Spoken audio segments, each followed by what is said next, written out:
On le disait, ça doit faire 3 ans ou 4 ans qu'on organise Partir en livre à Épied, l'opération nationale, parce que ça nous permet aussi, que nous, au Marche Normand, de montrer qu'on peut participer à des grandes opérations, tout comme la nuit de la lecture en janvier. Là, le pendant, c'est Partir en livre l'été. Eh bien, nous, on l'adapte avec une balade littéraire dans les rues du village. Donc, il y en a qui ont préparé leur lecture. Donc, on fera des pauses lecture, mais aussi des pauses pour connaître l'histoire du village. Et puis, c'est l'occasion, chacun, si c'est un moment à partager le livre, ou si vous voulez partager des lectures, des coups de cœur, des livres que vous connaissez aussi.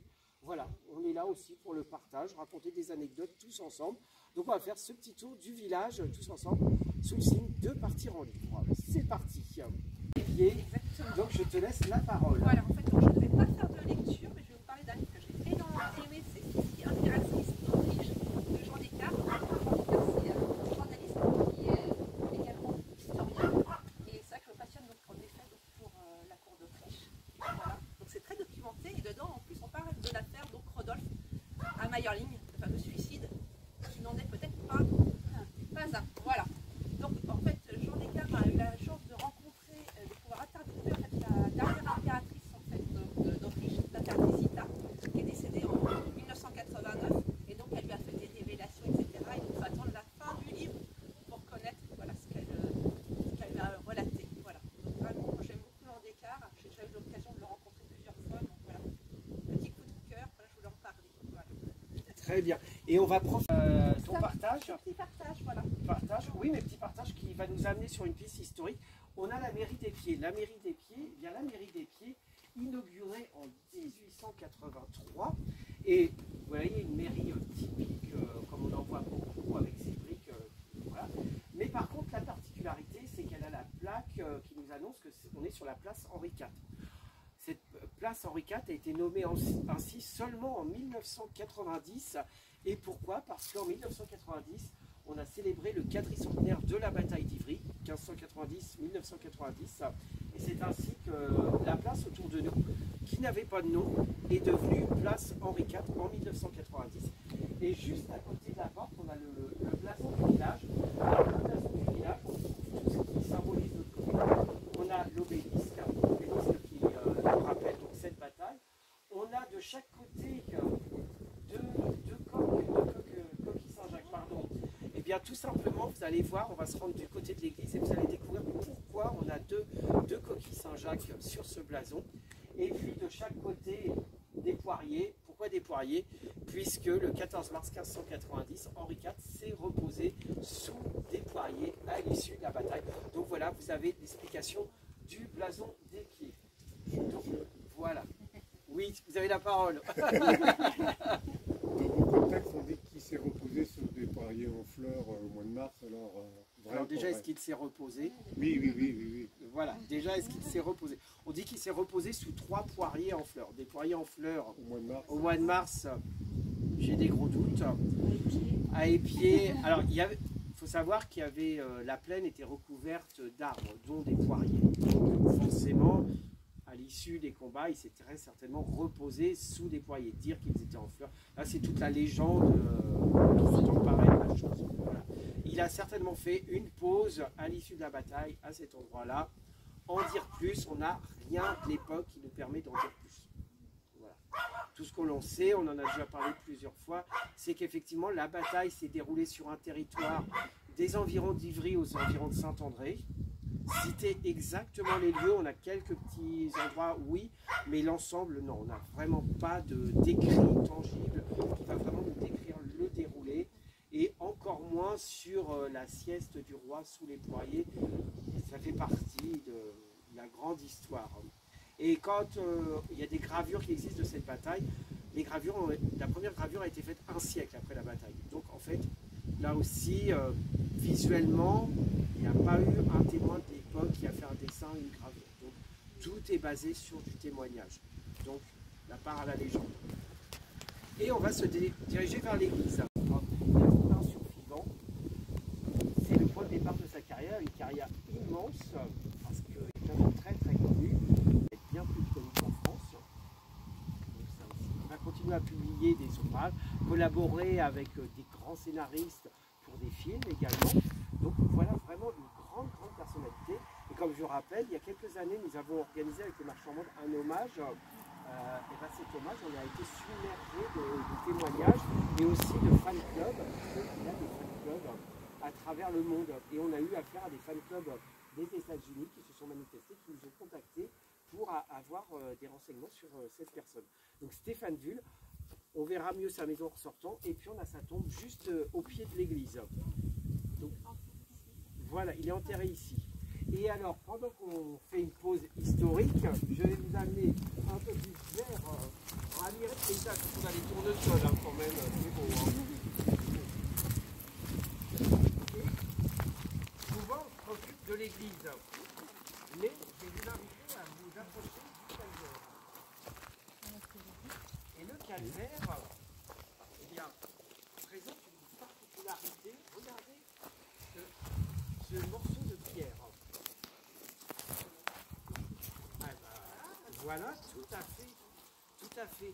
Et ce morceau de pierre, comme vous le voyez, ce calvaire pourrait être comme les autres, sauf que c'est un fût de colonne gallo-romain qui a été réutilisé pour servir de calvaire. Donc, encore une fois, s'il est là, c'est qu'il n'y a pas de hasard, certainement. C'est qu'il a été trouvé à proximité, probablement. Comme on le sait, les églises ont certainement remplacé des lieux de culte anciens. Donc, on est certainement dans l'épier primitif à cet endroit-là.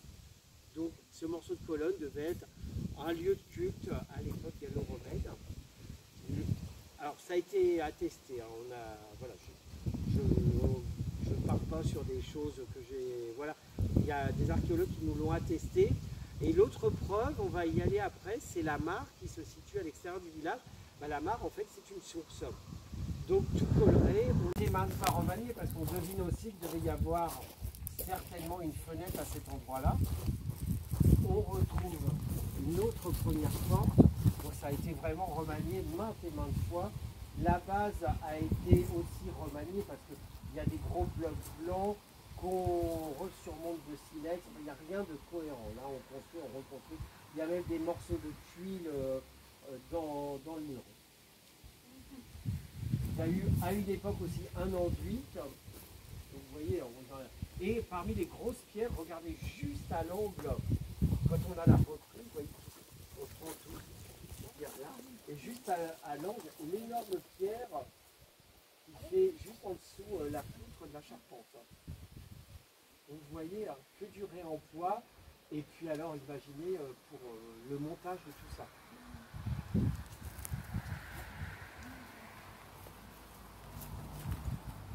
L'ingéniosité parce que notre historien Richard. On va faire un carré. Voilà. Et admirer un peu. Chaque silex c'est retaillé.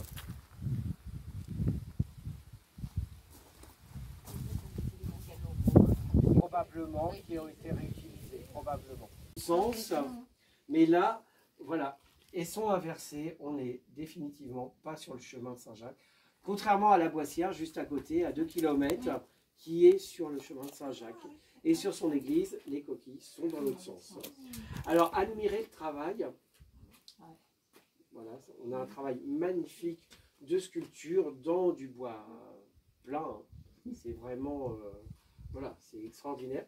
Toute une galerie de saints sculptés. On retrouve par exemple Sainte-Barbe, là, qu'on retrouve également sur l'autel et qu'on retrouve dans le statuaire à l'intérieur de l'église. Mais cette porte 15-16e, vous imaginez un peu la qualité de la porte. Et le bois, et puis le talent des sculpteurs. Et alors, on parlait de l'église de Seré, ben vous regardez la porte, on retrouve ce dessin de plis également, de plis de serviette sur la porte. Là aussi, c'est ainsi qu'on retrouve le travail des artisans dans différents lieux, dans différentes communes à l'époque. Le travail qu'ils effectuaient il y a 4 ou 5 siècles, on le retrouve dans toutes ces communes. Donc voilà pour la petite histoire des coquilles Saint-Jacques. Et en fait, c'est des clous. Oui, puis c'est surtout que tout le monde s'est servi pour récupérer des éléments. Donc, comme je vous le disais, on est là aussi à un des endroits primitifs du village, puisque cette mare qu'on appelle la Bonne Mare était alimenté, et toujours alimenté par une source d'ailleurs, qui coule juste à l'endroit où on est installé, là sous nos pieds. Et puis ça nous permet d'avoir une vue sur notre village, Épied, environ 350 habitants. Et vous voyez son église à 2 clochers, le château d'eau qui lui remonte à 1952. Et puis plus loin, on commence à deviner la haie avec l'obélisque qui est au bout de l'allée. Donc vous voyez notre village qui a les mêmes proportions depuis plusieurs siècles. On est vraiment resté. Alors, on a passé devant la place, ce que je vous ai dit tout à l'heure, qui est devenue place Henri IV en 1990. C'est cette grande étendue d'herbe qui appartient au village. Pourquoi elle n'est pas construite? Parce que au XVIe siècle, le duc d'Aumale en a fait don à la commune en échange qu'elle ne soit jamais construite. La seule... Ben voilà, tu vas nous en parler, Bernadette. Tu vas t'en parler. C'est un bien grand mot. Faut lire le résumé. C'est un livre que j'ai acheté l'autre jour. D'accord. Ah oui. Le curé, la reine et les Hurons. Oui. Avec Olivier Causan. Donc c'est un prêtre qui a été, les Hurons, je ne sais plus dans quelle région c'est, et qui est revenu avec des remèdes de plantes, de machin, trucs comme ça, et qui s'est occupé d'une reine. D'accord, voilà. Oui.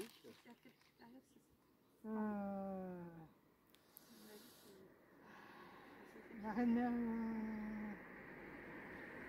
je ne sais plus en quelle année c'est, Louis XIV, Louis XV par là, je ne sais plus justement, 1664. D'accord. D'accord, parce que tu vas pas avoir de... Donc c'est actuellement le Canada, donc c'était la Nouvelle-France, je pense. Oh, je sais plus, faut pas m'en Oui, dire. voilà, oui.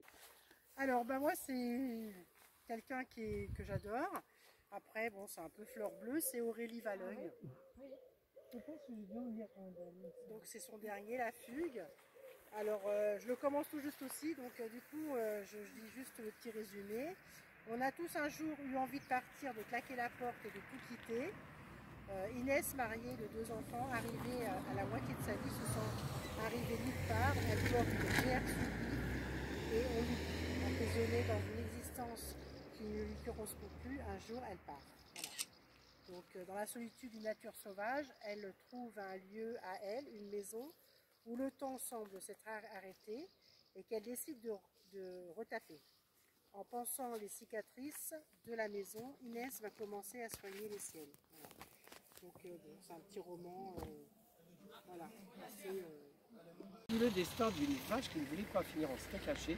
En fait, c'est l'histoire d'une vache rebelle qui, au moment de partir à l'abattoir, décide de se sauver. Et elle va se sauver. Et il va lui arriver plein d'aventures parce qu'elle va traverser le monde entier. Oh, carrément. Puis évidemment, elle a un chéri, un taureau, mais bon, qu'elle dévore des yeux, qu'il y fait, voilà, qu'elle rêve de ce taureau.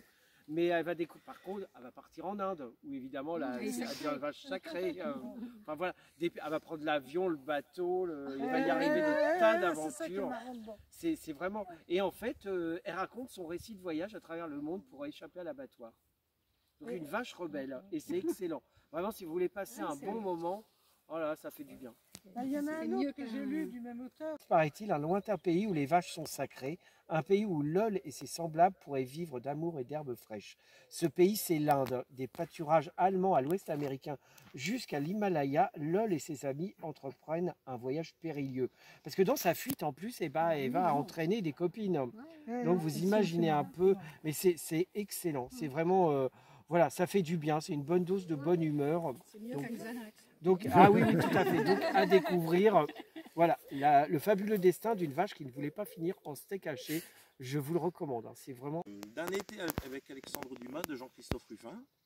Alors, Alexandre Dumas, bon, tout le monde connaît notamment au travers des Trois Mousquetaires ou du Comte de Monte Cristo. Et là, l'intérêt du livre, en fait, c'est que l'auteur raconte un peu la biographie de Dumas. À savoir notamment l'influence de son père qui était général sous Napoléon, et puis de sa vie, de ses rencontres avec les grands auteurs aussi de son époque comme Victor Hugo, avec qui il a été particulièrement proche. Ils ont même été un peu rivaux à l'époque. Et puis là, ben, on apprend énormément de choses, même si on croyait connaître au niveau de sa biographie. Notamment, ben, moi je ne savais pas qu'il avait écrit énormément, enfin, il a beaucoup écrit sur les recettes de cuisine. C'était un bon vivant. Oui, oui. Il aimait la bonne chair, donc du coup, moi, je ne peux que l'apprécier d'autant plus.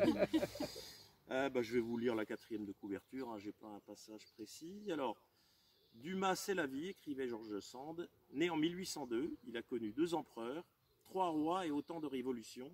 Il a reçu la gloire et la richesse, subi l'exil et la faillite, vécu des histoires d'amour orageuses, voyagé sans cesse, rencontré tous les grands personnages de son époque. Sa vie est un roman d'Alexandre Dumas. Ses lecteurs innombrables n'ont souvent retenu que l'épopée des mousquetaires et la vengeance de Monte Cristo, qui ne doit pas faire oublier ses dizaines d'autres romans, parce qu'effectivement il en a écrit un bon paquet, son théâtre, parce qu'il a démarré dans le théâtre aussi, ni ses magnifiques impressions de voyage, ça a été un grand voyageur. Donc en vous accompagnant tout l'été avec lui, écrit Jean-Christophe Ruffin, j'ai le sentiment de m'acquitter d'une dette. Alexandre Dumas a toujours été pour moi plus qu'un modèle, un grand frère qui marchait devant et me guidait sur le chemin de l'écriture. Passer avec les vacances avec Alexandre Dumas, c'est rendre visite à un ami.